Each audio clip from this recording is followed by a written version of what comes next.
केंद्र सरकार ने पीएम किसान सम्मान निधि योजना की शुरुआत की।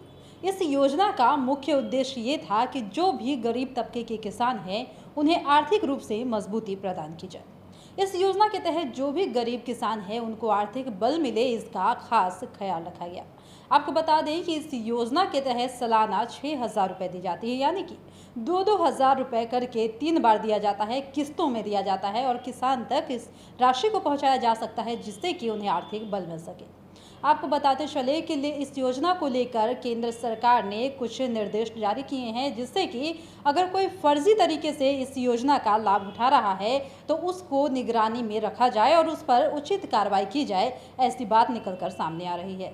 यानी कि देखा जाए तो सरकार जो है सोशल ऑडिट भी करा रही है, जिससे कि ये पता चल सके कि आखिर कौन है जो फर्जी तरीके से इस योजना का लाभ उठा रहा है। क्योंकि अगर देखा जाए तो इस योजना के तहत किसानों को आर्थिक रूप से मजबूत करना ज्यादा जरूरी समझा गया था, जिसको लेकर इस योजना की शुरुआत की गई थी। तो चलिए आपको हम इस बारे में बताते हैं विस्तार से कि आखिर क्या है प्रधानमंत्री किसान सम्मान निधि योजना।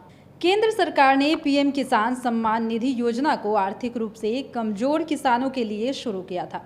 इस योजना का मकसद आर्थिक रूप से किसानों को मजबूत बनाना था। योजना के तहत सालाना हर किसान को 6,000 रुपए दिए जाते हैं। ये पैसे 2,000 की 3 किस्तों में मिलते हैं।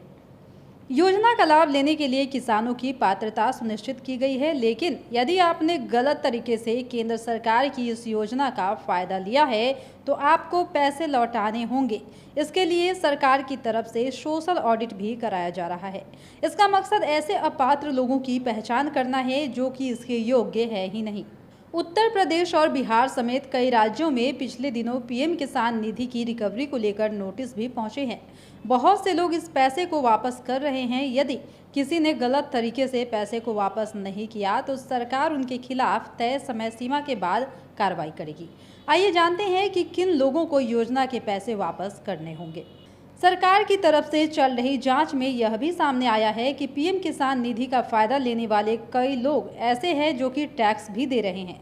ऐसे लोग फर्जी तरीके से इस योजना से जुड़े हुए हैं। सरकार की तरफ से पहले ही मना किया गया है कि इनकम टैक्स देने वाले इस योजना के पात्र नहीं होंगे।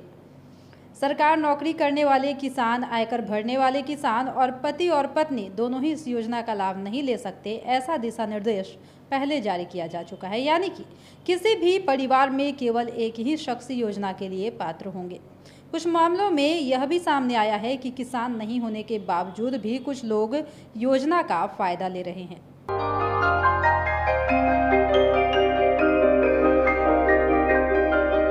इस कोविड पैंडेमिक में सब ये शहर छोड़कर अपने शहर, अपने घर चले गए। हम लोगों का अपना शहर तो है, लेकिन वहाँ अपना घर नहीं। अगर सिचुएशन और खराब होता चला गया तो हम जाएंगे कहाँ? अरे ये प्रॉब्लम तो हर शहर में, लेकिन हाँ, अपने शहर में भी अपना घर तो होना ही चाहिए। होना चाहिए तो कहाँ है अपना घर? ये है ना, ई होम्स पैनोरमा, पूर्णिया में, अपने शहर में अपना घर। पूर्णिया में पैनोरमा ग्रुप लेकर आए हैं ई होम्स पैनोरमा। बड़ा घर, आलीशान जिंदगी और अत्याधुनिक सुविधाओं के संग। E homes panorama, luxurious lifestyle redefined.